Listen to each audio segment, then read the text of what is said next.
اللهم صل على سيدنا محمد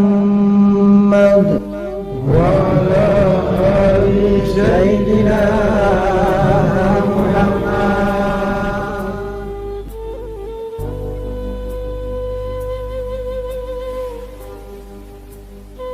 Proses perjalanan ba'iyat maupun proses perjalanan amalan daripada mi'raj seorang hamba Allah Subhanahu wa ta'ala.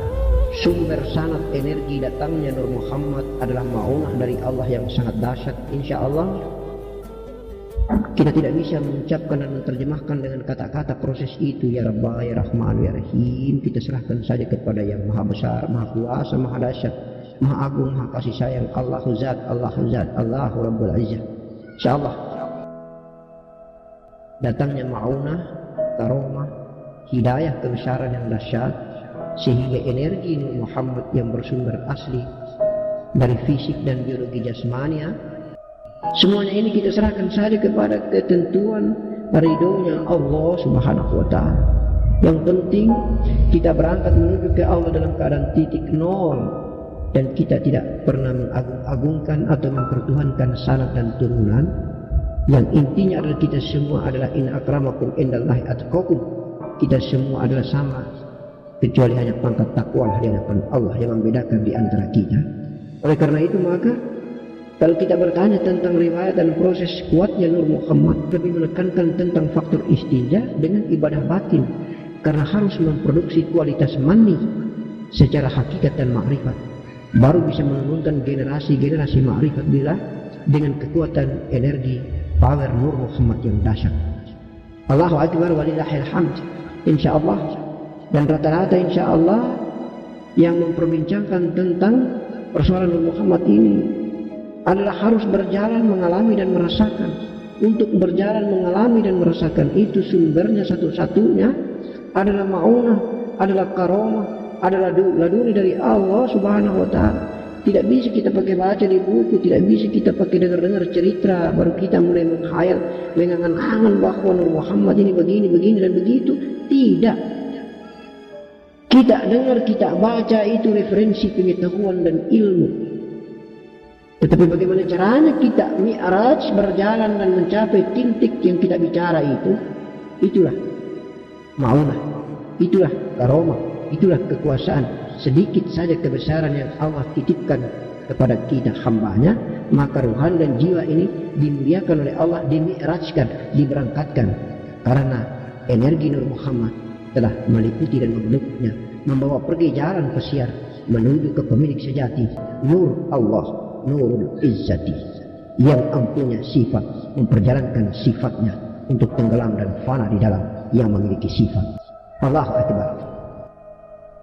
Ketika belajar mengenal diri, jasmani ini, jasadnya ini bersih, lubang dubur pintu depan insya Allah bersih dan suci, ibadah batin suami istri bersih dan suci, kolbi ini juga dilatih dan tertata dengan zikir kolbi bersih dan suci, menjauhi dan mematikan sifat-sifat buruk daripada hati, penyakit hati yang bernama syahwat sangka, iri hati, dengki, dendam, kesumat, ujub, takabur, riya, sombong, dan segalanya yang bersawah sangka buruk.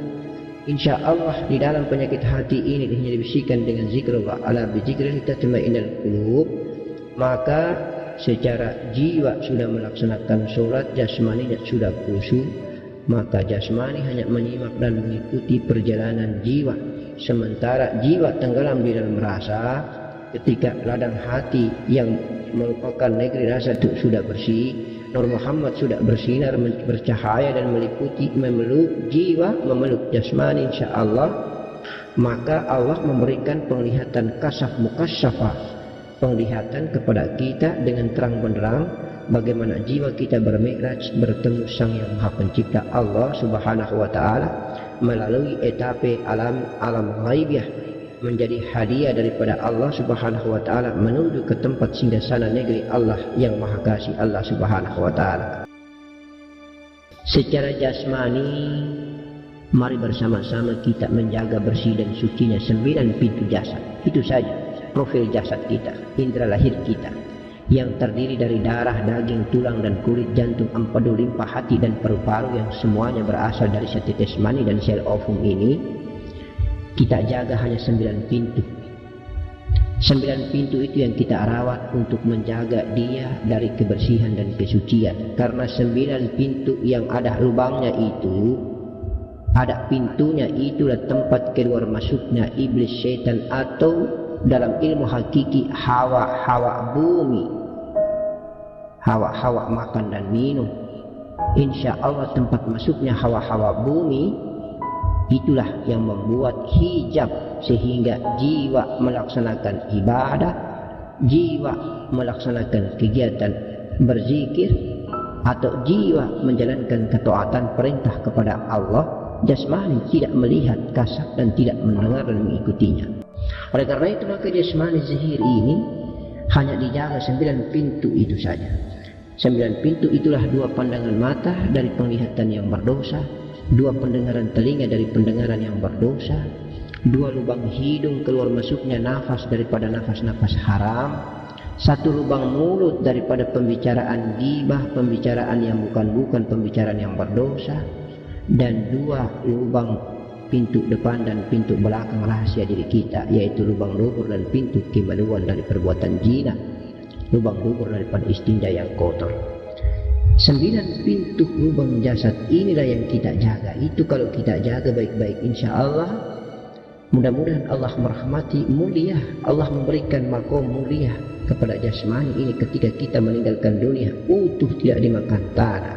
Sementara naik ke makam hati, yaitu kita jaga sebagaimana dijelaskan tadi. Mari kita cegah penyakit-penyakit hati. Penyakit hati ini kalau muncul tidak mampu disembuhkan secara medis oleh dokter dan ahli manapun juga, kecuali hanya dengan zikir Allah, dengan zikir qalbi, insya Allah. Lalu yang ketiga, mari kita jaga dan bersih serta kita rawat yang bernama nafas. Kita berdiri bentuk huruf alif, kita ruku bentuk huruf ha, kita sujud bentuk diri kita seperti huruf mim, kita duduk di antara 2 sujud atau duduk tahiyat bentuk seperti huruf dal. Maka bentuk nama daripada jiwa Nabi Muhammad adalah Ahmad namanya. Siapa itu Ahmad? Ahmad itu adalah nafas. Nafas itu yang bernama jiwa, jiwa itu yang bernama Ahmad. Kalau di luar hidung bernama nafas, masuk ke dalam hidung bernama jiwa. Jiwa itu nama hakikinya Ahmad. Ahmad ini kalau tenggelam di dalam Nur Muhammad, maka Ahmad menjadi binasa dan tiada. Nur Muhammad menuju ke Nur Allah, Nur Muhammad tenggelam di dalam Nur Allah, maka ma'rifatlah. Jadi mari kita jaga jasmani kita dengan 9 pintu. Kemudian kita jaga hati kita daripada penyakit hati, dan kita rawat nafas ini untuk menuju ke Allah. Yang penting tujuanmu adalah Allah, maka sesungguhnya engkau telah berjalan, diberangkatkan, dituntun oleh nur sejati, Nur Muhammad, sehingga engkau bisa tahu bagaimana berdialog dan bersyahadat, sehingga engkau bisa mendengar kalamnya. Kalau jiwanya, nafsnya, dirinya bertemu dengan Allah di ladang hati, di Baitul Qalbi ini, di Baitullah, maka tandanya titisan air mata cinta melalui air mata yang ada di kepala ini keluar. Cinta dengan rasa yang begitu syahdu, perasaan yang sangat halus, yang tidak tertahankan karena kerinduan itu datang dari sumber hati, diekspresikan melalui air mata yang ada di kepala ini keluar. Itulah air mata cinta. Maka tandanya jiwa, nafs atau diri kita telah bertemu dengan sang kekasih Allah di Baitul Qalbi, insya Allah. Allahu Akbar. Bisa jadi kita akan ma'rifat pada saat itu, pada saat dimana kita mengamalkan sholat takbir sampai salam. Itulah syariat mengandung hakikat. Di syariat kita bertemu Allah. Apakah pada saat takbiratul ula, pada takbiratul awal, maka sesungguhnya pada saat kita takbiratul ula, hilang banyak dunia seisinya. Kita di mana? Allah di mana? Itulah fana di dalam satu, lebur di dalam diri sejati Allah Subhanahu wa ta'ala, atau lebur di dalam rasa Nur Muhammad. Insya Allah intinya kita telah bertemu Allah, Allah telah bertemu kita di bait-baitnya, di rumah-rumah singgasana Allah Subhanahu wa ta'ala. Insya Allah bermusyahadah di antara kekasih dan kekasih. Allah Subhanahu wa Ta'ala insya Allah mudah-mudahan menetapkan cara dia bertemu dengan kekasihnya, cara dia mencintai kekasihnya, cara dia mengekspresikan kasih sayangnya sama seperti dia menggerakkan zahirnya, yaitu menggerakkan jasmani kita. Di pejalan-pejalan spiritual seperti kita, janganlah kita terpengaruh jiwanya, tidak melakukan perjalanan jauh atau bermi'raj untuk melanglang buana, bertemu dan tembus dimensi gaib menuju kehadirat Zat yang Maha Kuasa, Zat yang menciptakan kita, sehingga dia bisa membuktikan kebenaran hakiki dan kebenaran syariat. Allahumma salli ala sayyidina